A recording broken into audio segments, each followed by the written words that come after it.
آنکھوں سے آنسو رواں تھے اور دل دعا گو۔ وہ جانتے تھے کہ اب زمین پر ہدایت کا چراغ کسی اور کے ہاتھ میں دیا جائے گا۔ انہوں نے اپنے بیٹے شیس علیہ السلام کو بلایا۔ شیس جو علم میں، حلم میں اور بندگی میں نمایاں تھے۔ آدم علیہ السلام نے فرمایا، اے میرے بیٹے شیس، یہ امانت اب تمہارے سپرد ہے۔ یہ امانت کیا تھی؟ صرف ایک منصب نہیں، بلکہ انسانیت کی رہنمائی، اللہ کی وحی کا بار اور گمراہی کے اندھیروں میں چراغ بننے کا عزم۔ حضرت شیس علیہ السلام اللہ کے برگزیدہ نبی تھے۔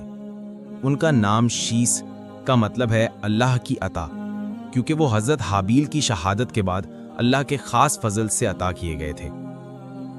حضرت شیس علیہ السلام کو اللہ تعالیٰ نے ہدایت، وحی اور صحیفہ عطا فرمایا۔ جی ہاں، وہ انبیاء میں سے ہیں جنہیں صحیفے دیے گئے، جیسا کہ قرآن مجید میں آیا ہے، اِنَّهُ لَفِي